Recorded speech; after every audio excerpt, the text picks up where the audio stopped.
Welcome back, Thresholds and Transits. My name is Megan. I am happy that you're here. Today I want to talk about the Saturn-Neptune conjunction coming up. Today is the 13th of February, 2026, and the Saturn-Neptune conjunction is on the 20th of February. And I love this. I love every 36 years, Saturn and Neptune meet in the sky. Saturn is about structure and authority and the way that things have always been done.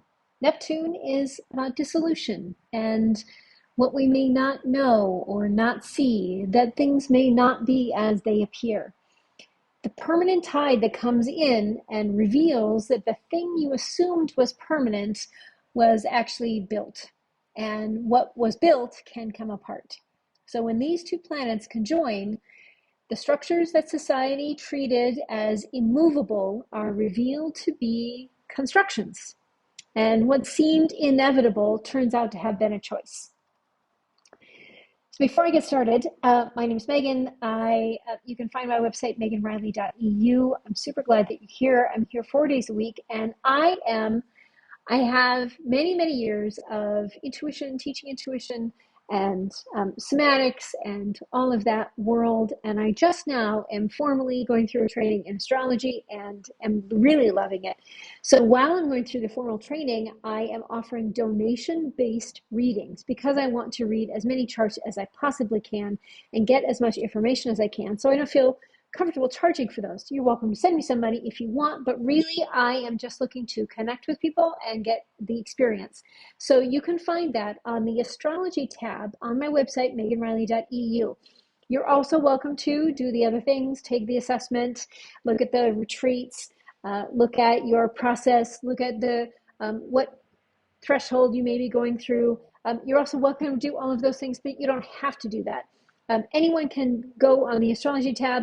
Most of the rest of the site is geared towards femme presenting, but the Astrology, that's for everyone. So just click on that, and I live in Greece, so the hours I try to make as varied as possible. If you don't see something that works for you, just send me a message, megan@meganriley.eu, and we will get you scheduled. Okay, here we go. So I went through every Saturn-Neptune conjunction since 1846, the year that Neptune was literally discovered. And this is really, really good. So every single one of these conjunctions maps directly onto a structural moment in the dismantling of patriarchal authority.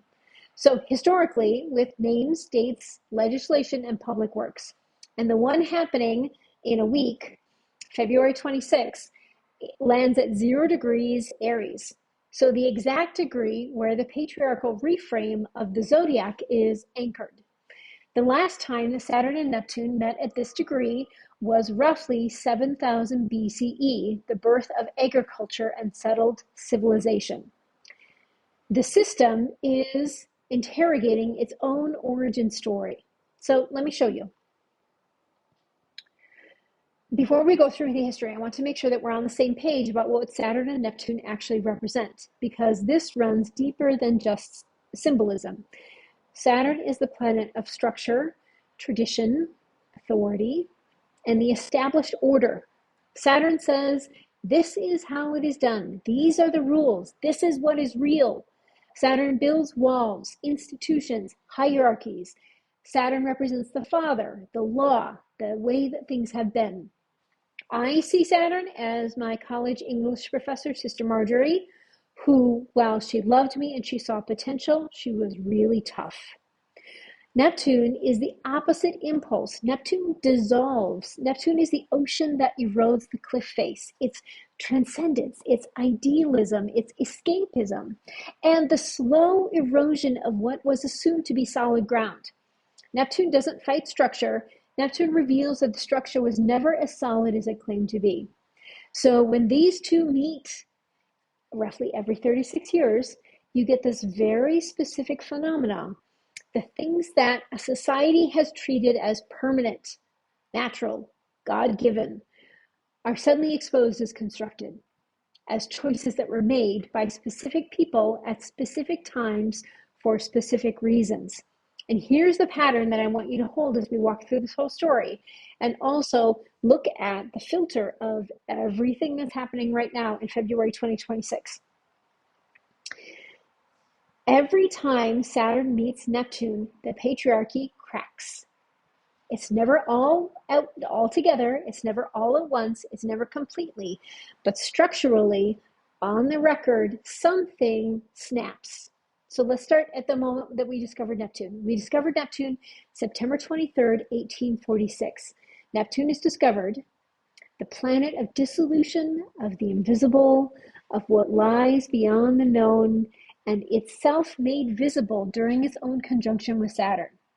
The boundaries of the known solar system expanded that year. What we thought was the edge turned out to be more beyond it.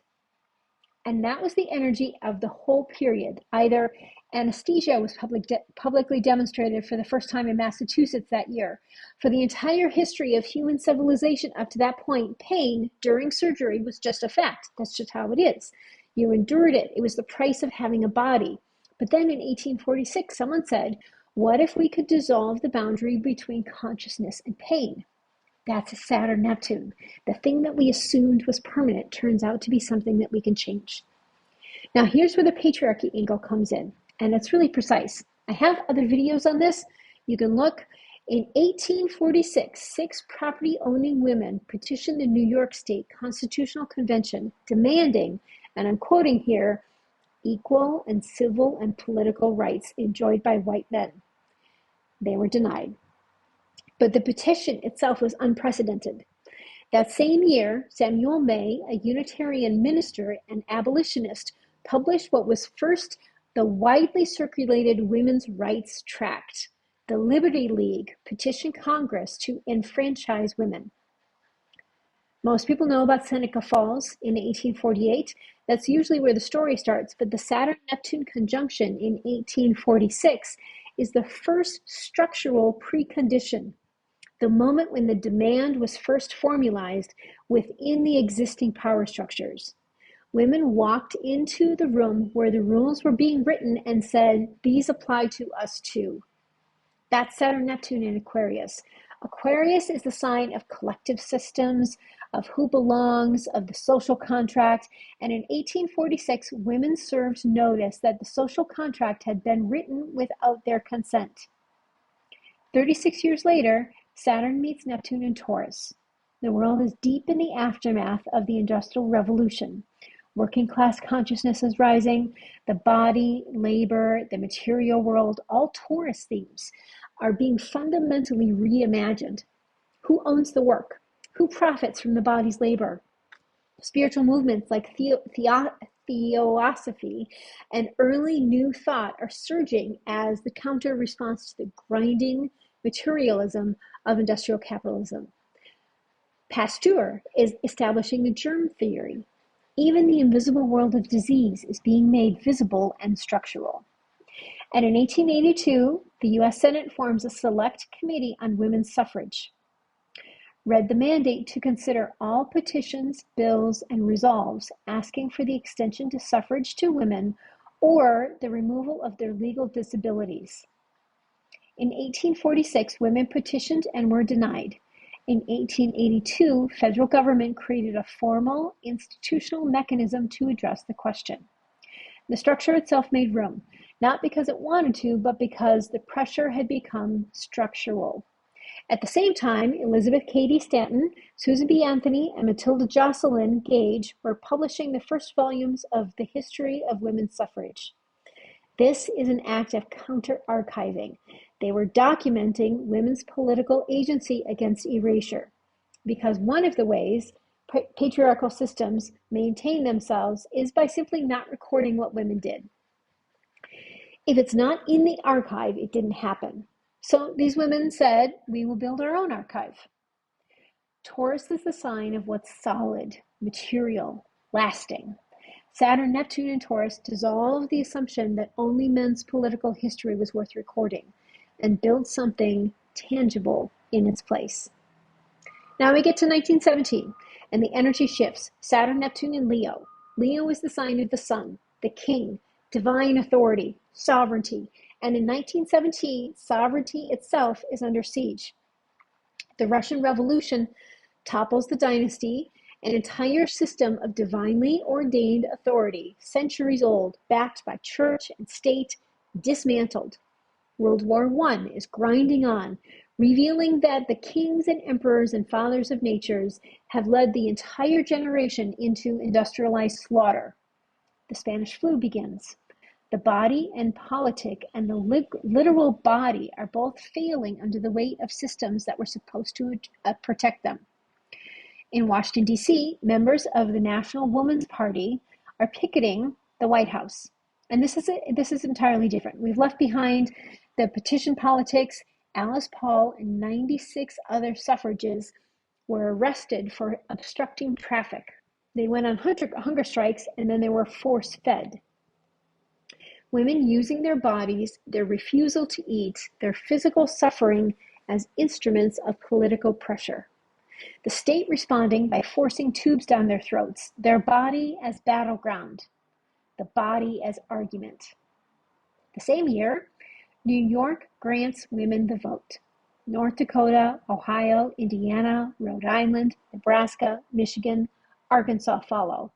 The 19th Amendment passes 3 years later.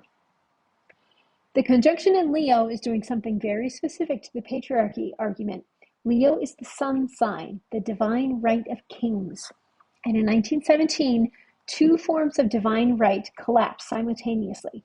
The divine right of the monarchs to rule and the divine right of men to govern alone. Saturn Neptune in Leo says, sovereignty is not a birthright. It was never yours because God said so, or because you were born male, or because it has always been born this way. The king has no clothes, and neither does a system that included half the population. 1952 to 1953, Saturn Neptune in Libra, the sign of partnership, justice, balance, and the relational. Stalin dies March 5th, 1953. 30 years of shadow over the communist experiment lifts, and there's suddenly space for the dream to be reimagined. Watson and Crick published The Structure of DNA on April 25th, 1953, literally redefining what reality means at the molecular level.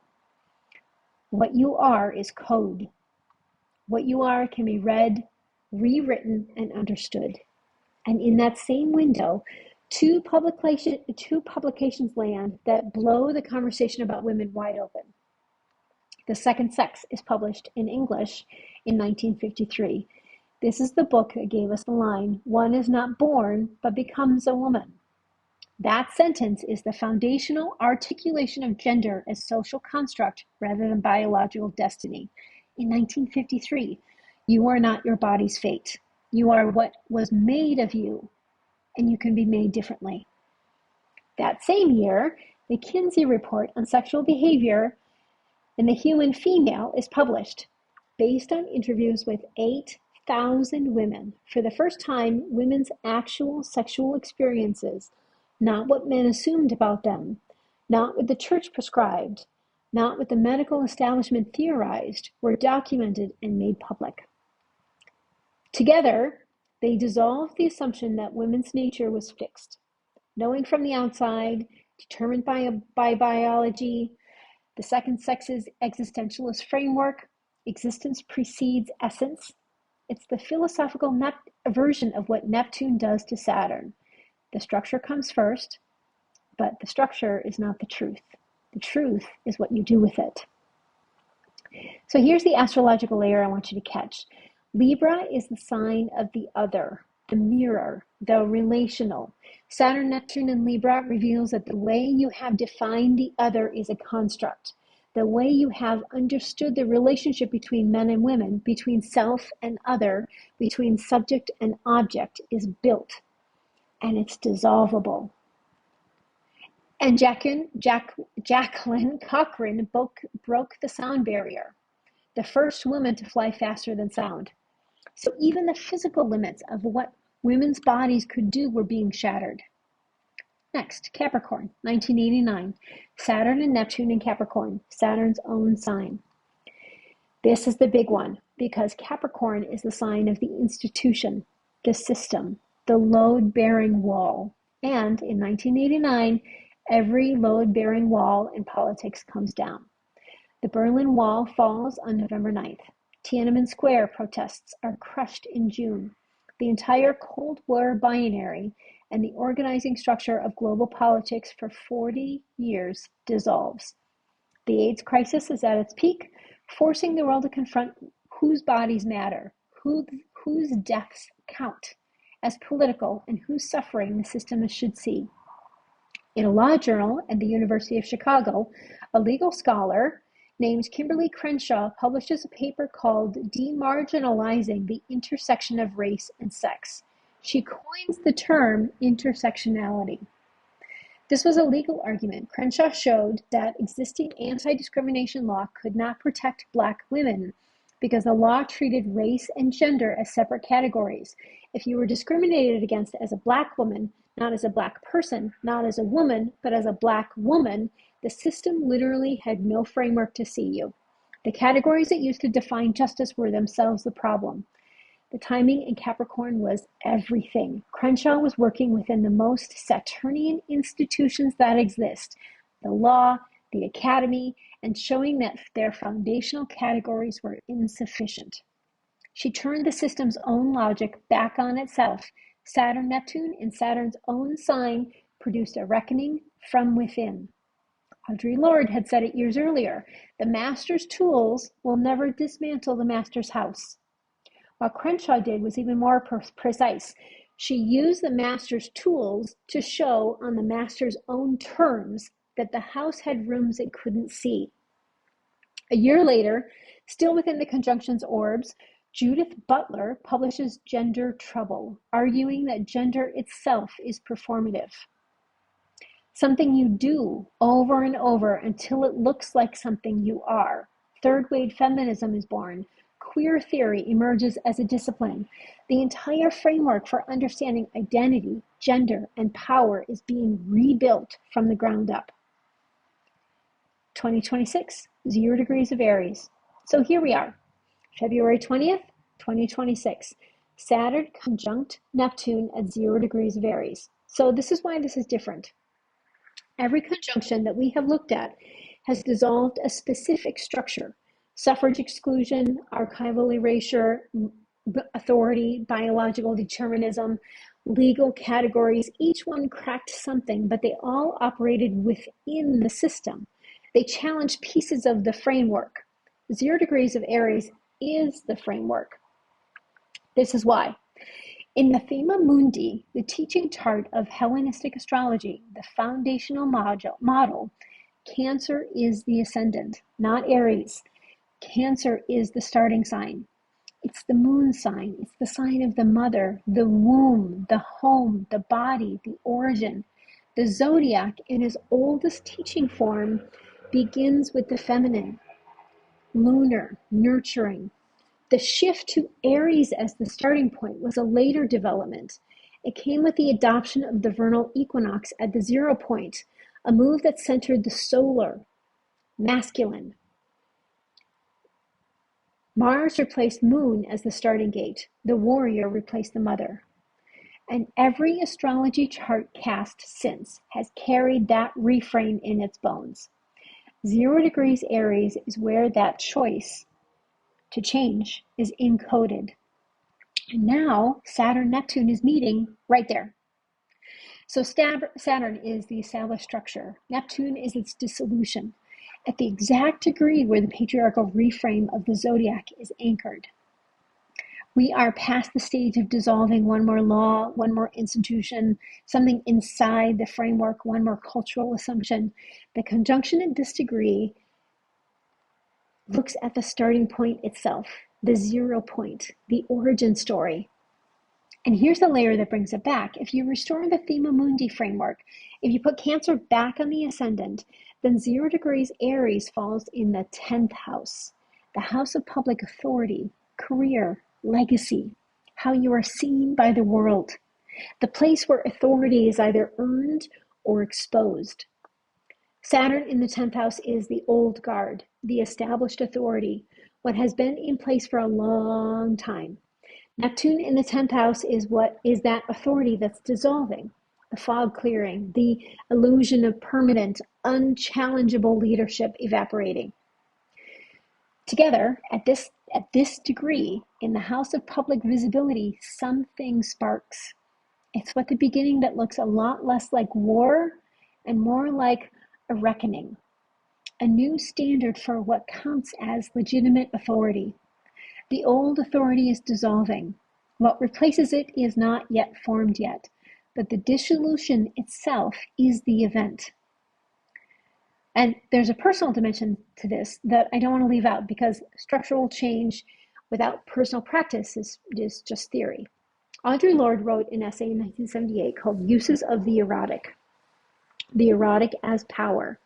She argued that the erotic, and she was very clear, she did not mean the pornographic, is the deepest capacity for feeling, knowing, and creating, the body's own intelligence. Patriarchy suppresses that capacity for feeling, knowing, and creating, because a person in full contact with their own erotic power, their own deep knowing, cannot be controlled. That's the personal practice of what this conjunction is doing collectively. The structures dissolve it out there in law, politics, institutions, files, justice, but they also dissolve it in here, in the body, in what you allow yourself to feel and what you refuse to perform. Saturn Neptune at 0 degrees in Aries is asking, if the whole system, if the whole orientation was a choice, would you continue to choose that? And if not, what becomes possible when you make a different choice? So let's look at the pattern one more time. 1846, the demand is formalized.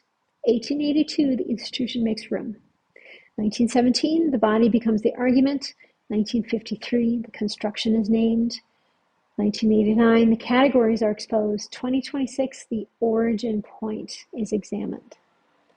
So every 36 years, Saturn meets Neptune, and something that was supposed to be permanent turns out to have been constructed. Every time the crack runs a little bit deeper. What dissolves at 0 Aries is the lie that civilization had to be organized this way, that the starting point was natural rather than chosen, that authority belongs to the solar, to the masculine, to the warrior by default.